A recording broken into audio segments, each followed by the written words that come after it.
I never thought that after spending 10 years, I would eventually quit my teaching job. And now, things are much harder than I expected. If you can remember about Tool City, yeah, we were trying to do that there, but we couldn't do that. Hello guys, I'm Eddie. I'm Laura. This video is about the struggles of starting your own business in China. So we are in this lovely coffee shop today making this video, and hopefully this video will be very useful for you guys in case you are going through the same path as we are currently. I never thought that after spending 10 years of my life, I would eventually quit my teaching job. For a long time, teaching gave me a stability, gave me an income, gave me the opportunity to stay legally, applying for a visa, and all those things. But slowly something started changing. I realized that I didn't want to spend the next 10 to 20 years of my life doing the same thing anymore. So I made a decision that honestly scared me a lot. I quit my teaching job that I had for the past 10 years to start my own company here in China. So what does that mean? That means that I had to apply for my own visa, my own residence permit, my own work permit under my own company. For what? Well, to go full time onto content creation and my video production company. And now things are much harder than I expected. When I first came to China, like many other foreigners, teaching English was the easiest way to be here. Everything made sense at the very beginning. Good salary, affordable life, and so on and so forth. That gave me the opportunity to experience what it's like to be abroad, to live abroad, right? And to also experience a total different culture. The time went by and I definitely made a routine, right? Like work schedule, classes every day, almost every day, and doing things that I like to do on a regular basis as well. So everything was okay until it wasn't. But honestly, I have to be extremely grateful because all that we went through as well gave us the opportunity to somehow live here for such a long period of time, afford so many things that I don't think we would have be able to afford if we were not here. However, after many years doing the same thing over and over and over, something started to feel wrong. Things were not the same anymore. I started feeling disconnected. It wasn't like something happened that I realized, hey, I don't want to do this anymore. No, it was more like a gradual thing that slowly things were definitely changing and becoming something else, something that I just didn't feel comfortable doing anymore. On the flip side, I became more and more interested in cameras, videography, video editing, storytelling, and all these kind of things that you probably have heard so many times through so many videos from so many people online. Every time I worked into some sort of video project that I was trying to work on, I honestly felt something different, something that I never felt when I was in the classroom teaching English. It's weird. I don't know like how to describe it exactly, but I think you can understand what I'm talking about.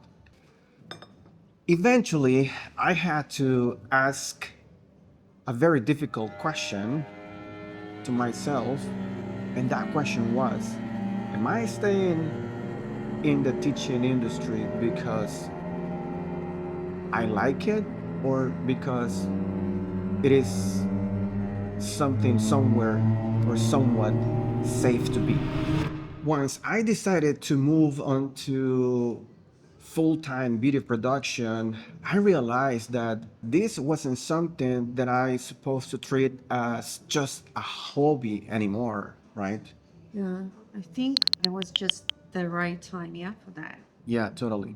Bottom line is that I wanted to build something real, something that feels that it belongs to me. So then I started researching, and my wife was also helping, researching how can I register and open my own company legally here in China. That was the next big step that we have to do. And when I say we have to do, it's obviously because we are together, right? We are a couple, and I'm not making any decision just by myself. So we talk through these things as a couple because it concerns both of us at the end of the day. So that's why we started like researching all that information. And honestly, the process of registering a company, opening your own business, and finding your way out to achieve that goal was a lot more complicated than we thought it will be.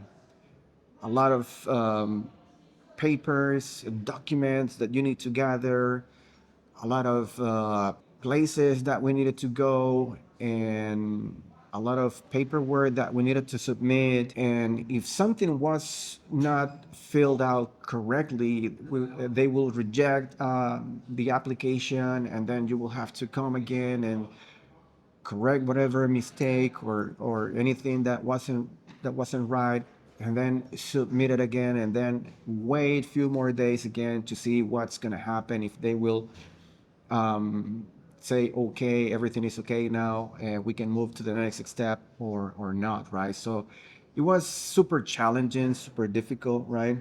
It was not like something as smooth or really easy thing to do. Yeah, and I would also say that it also depends on the province or even the city or town you're going to do that, you're going to apply. Because in China, so that's the thing, is like depending on the city you're applying for, in our case, like opening a company, own company in one town, it could be successful and smooth.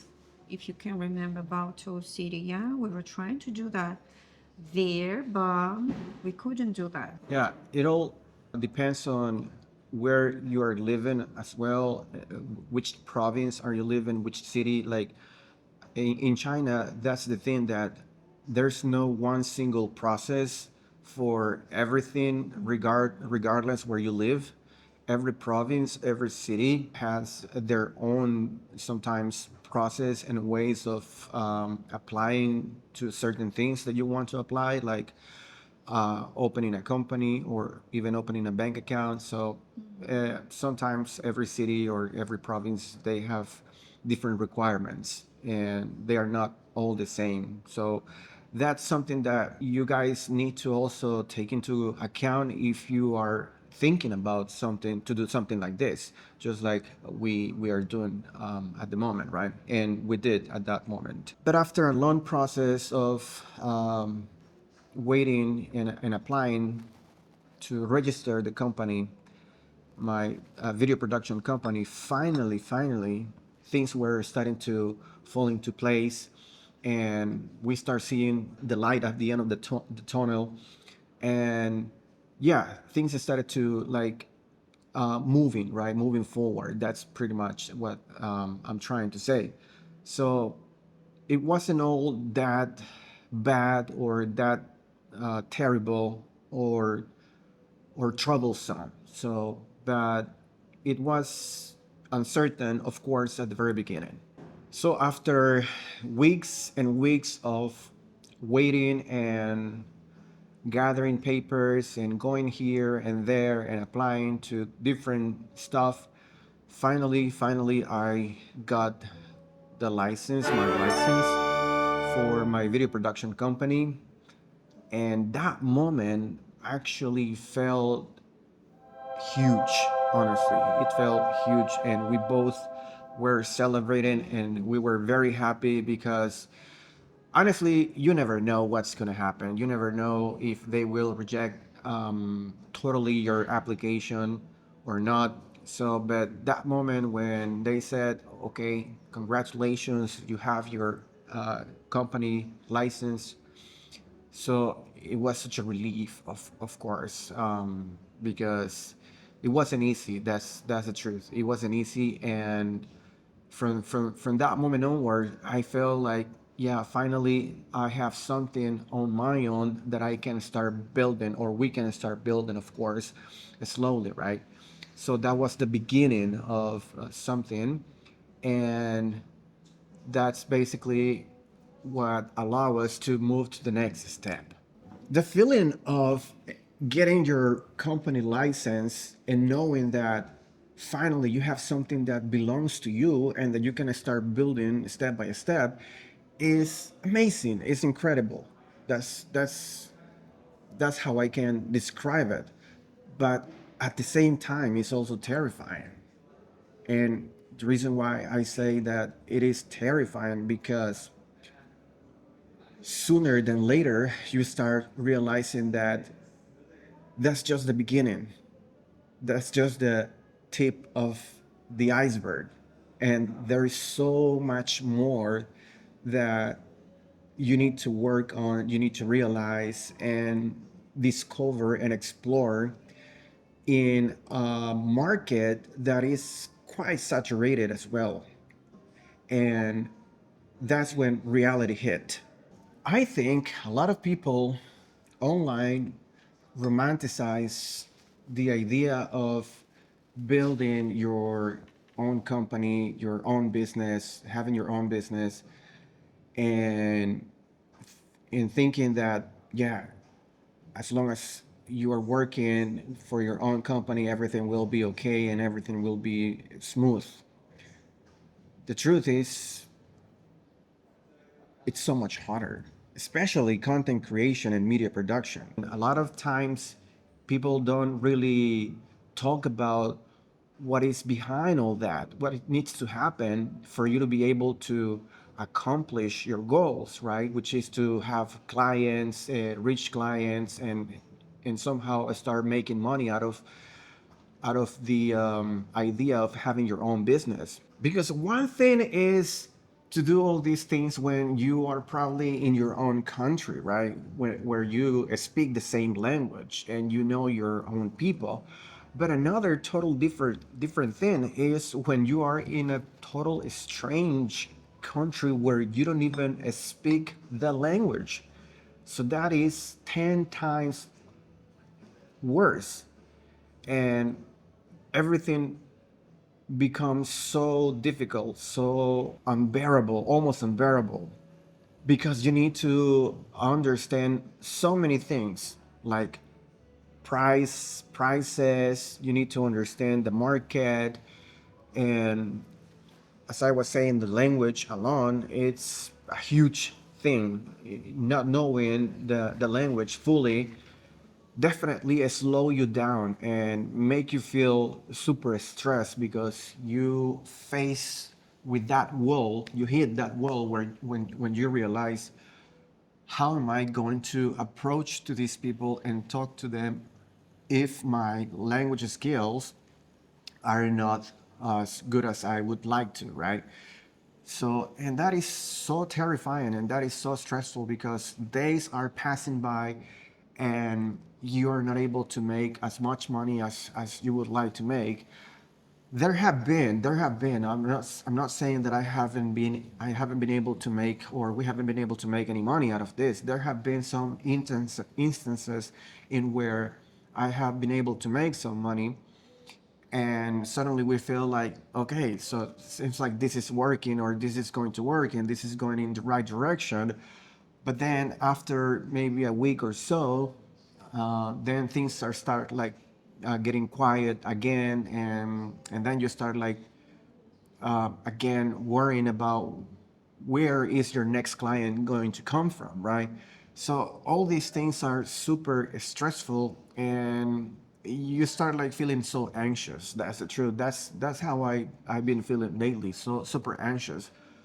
And my wife also the same thing, right? Because if I'm not being able to make money, it means that she needs to bear pretty much all the finances in our house, right? And I know how stressful that can be because I have been there as well before. Even though I have the experience and the skills, turning that into a stable income has been the most and the hardest difficult thing that I've ever experienced. So there is a emotional pressure of leaving something stable behind, like the teaching job that I had before, right? Which was something stable for so many years, and there is a pressure of leaving that behind because from now on you have to start like worrying about how are you going to compensate for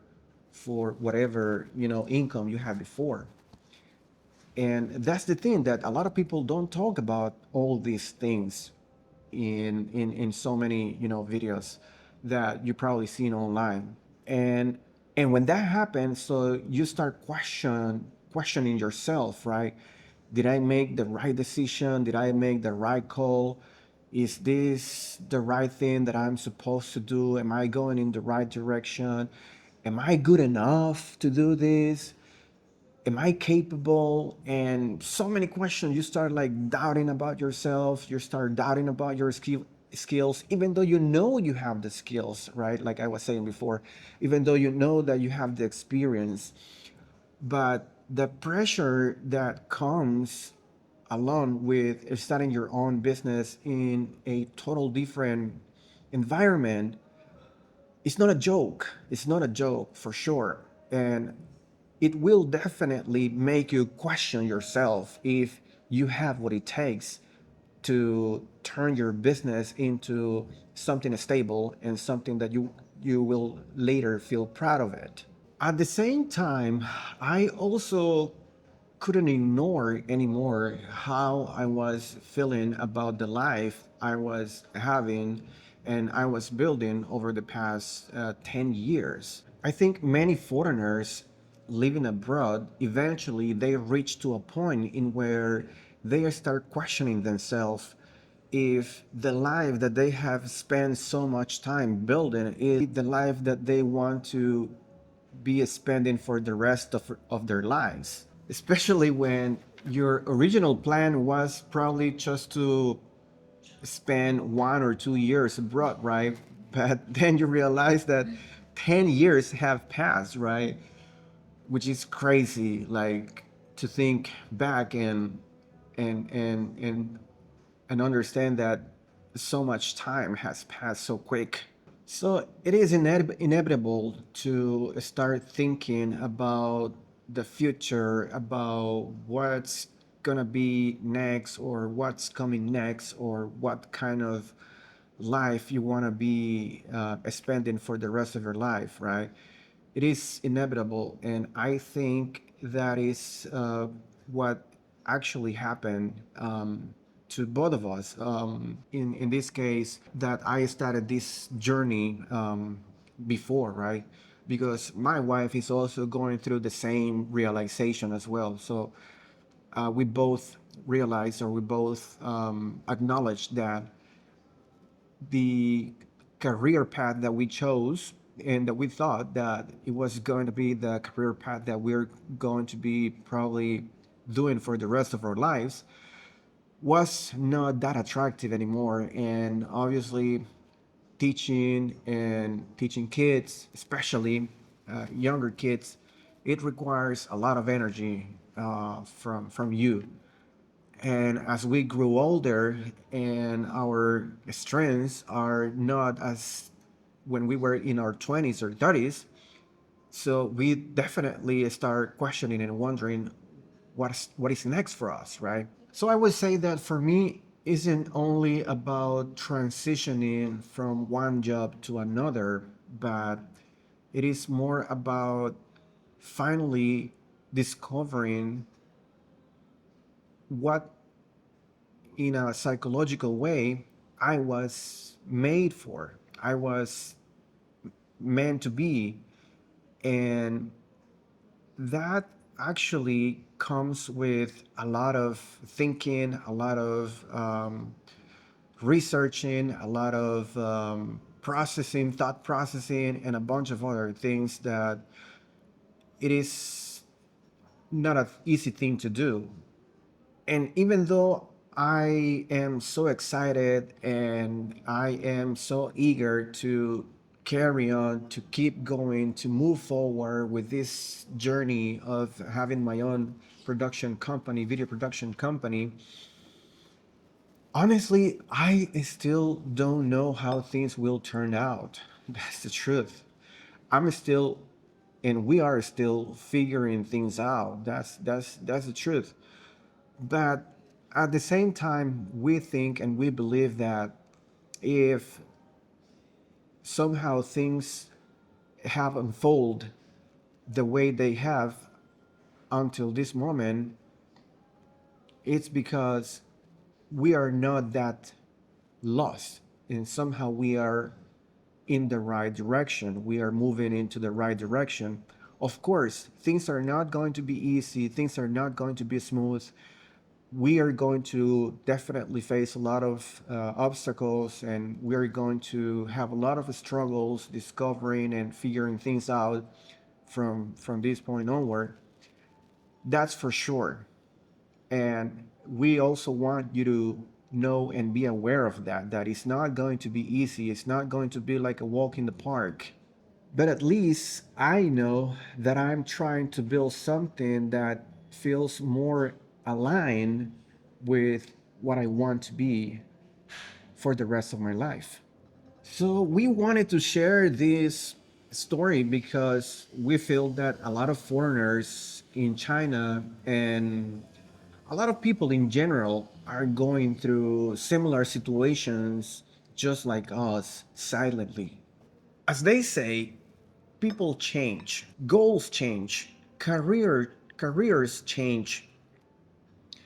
And the hardest part for many of us, it is accepting that things at some point are not going to be the same anymore. So guys, in the next video, my wife will be sharing with you her experience as well of doing almost the same thing that I am doing at this moment. So if you want to know her experience and what it's like as well on her own words, check out the next video. And if by any chance you have felt the same way that we are feeling right now through this video, please let us know down below the comments. And if you're watching this video for the first time, if you're watching this channel for the first time, if you haven't subscribed yet, please go ahead and do so. And if you want to support us as well in this journey, I'm gonna leave in the description of this video our PayPal account in case you want to support us through this journey as well. So with that being said, thank you so much for watching, and we will see you in our next video. Bye bye.